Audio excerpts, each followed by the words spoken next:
पति और पत्नी एक ही सिक्के के दो पहलू होते हैं। पति और पत्नी एक ही गाड़ी के दो पहिए होते हैं। यानी कि हम सफ़र के बिना इनका जीवन एक दूसरे के बिना अधूरा होता है।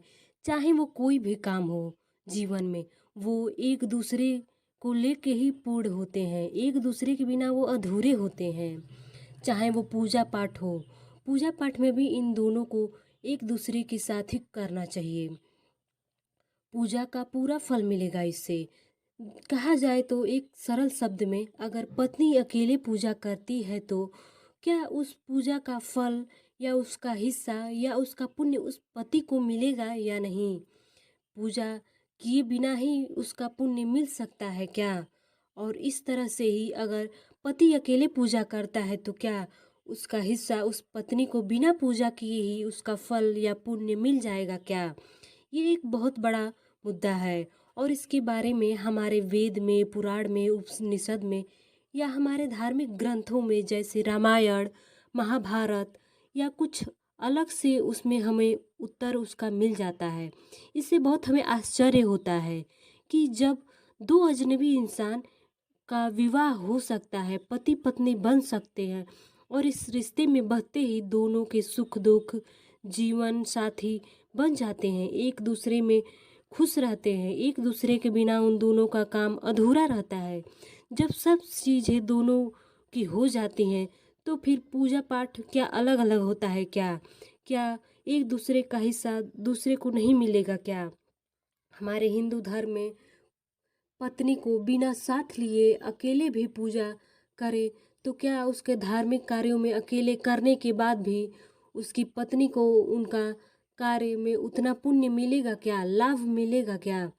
जितना भी उसके पति को मिलेगा उतना शिव पुराण में बताया गया है कि पत्नी चाहे या ना चाहे अपनी पत्नी को उसको मिलने वाले पुण्य और लाभ को लेने से नहीं रोक सकता है। लेकिन हाँ, अगर पत्नी पूजा करती है और सोचे कि हमारे पति को पुण्य मिल जाए तो ऐसा नहीं है। पुण्य सिर्फ पत्नी को ही मिलेगा। हमारे शास्त्रों में बताया गया है कि जब एक नारी खुद न चाहे, जब तक उसका पति चाहते हुए भी उसकी पूजा का पुण्य नहीं ले सकता है। हमारे शास्त्रों में इसका भी विधान से बताया गया है कि अगर कोई नारी अपनी पूजा के फल को अपने पति को देना चाहे तो भी नहीं दे सकती है।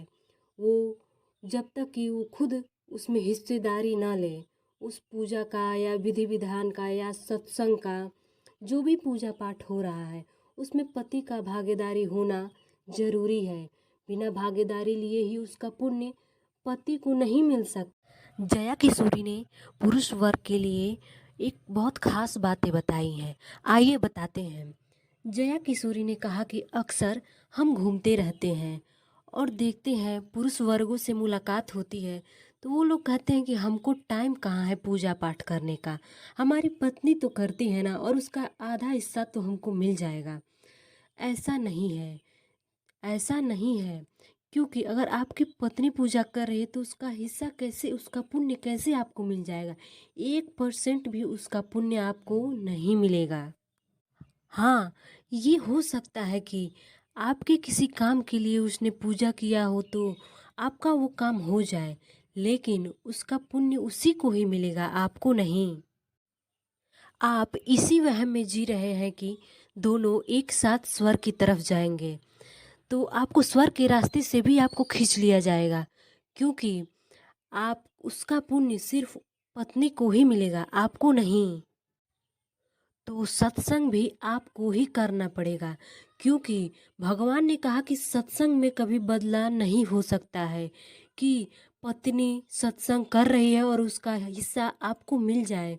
ऐसा नहीं है, सत्संग आपको ही करना पड़ेगा।